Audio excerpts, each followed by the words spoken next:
Dr. Fleck, what are we going to talk about today? Taking your pet's poop, your caca, to the vet. Ooh, I would say that's kind of a juicy topic, but well, we hope it's not gross. Too juicy. Yes, that's a great idea. Okay, so tell us why this is important. Taking your pet's poop into the vet is really part of the annual checkup as an essential part of your pet's healthcare plan. It should be. Every year you should do that at least once a year. Some people may think otherwise, though, but keep in mind that any pet at any age is at risk from getting worms and parasites that can be transmitted to people. Having your pet's poop sample checked 1 to 2 times a year is really part of being a responsible pet owner and responsible to your family. Hey, I think that's a really good point. So it's the pet owner as well as the other human beings who are living in your house. Yes. Okay. So what's the most important tip that you have to offer when thinking about taking this sample? Oh, make sure you're bringing poop.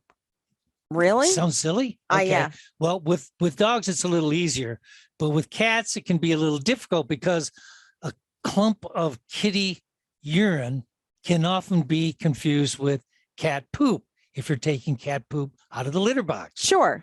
So it's important to know that cat urine samples will be rejected when checking for fecal parasites. I never thought about that before, but I guess it's true. I mean, if, once it all dries up, it's like Oh, let me tell you, all of us veterinarians have experienced this, and we have the unfortunate, be in the fortunate position to have to remind our cat owners to maybe go back and secure another sample because this one wasn't satisfactory enough to do a diagnosis. Yeah. Do you tell them that it's not poop? No, we just tell them to go back and get another one. Okay. Make sure it looks more poopy. Okay. So what kind of sample works best? I mean, what should a pet owner bring in?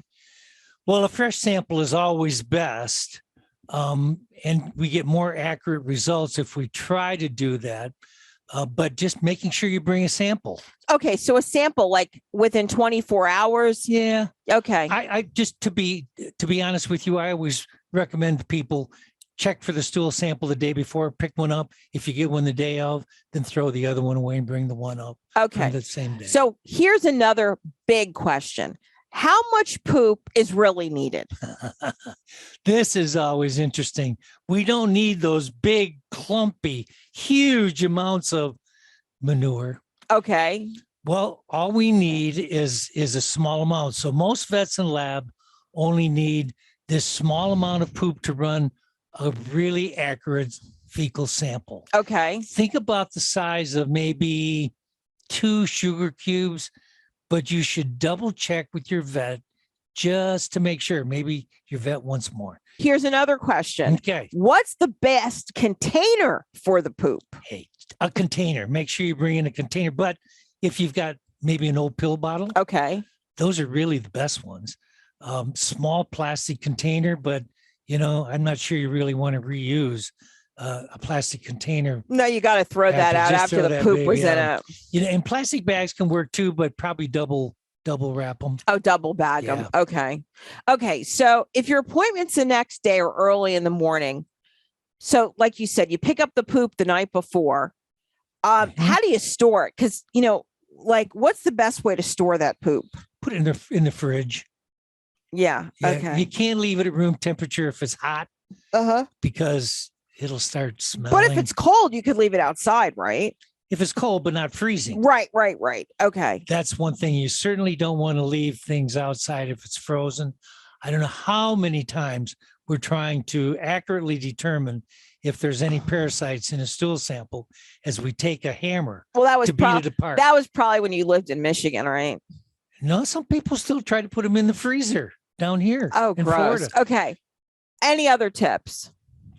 Make sure, this is real important. Label it, especially for bringing more than one pet stool.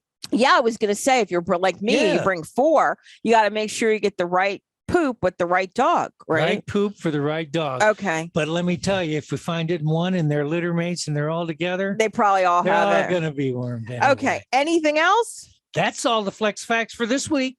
Love it. Thanks for viewing our content on Pet Buzz Plus.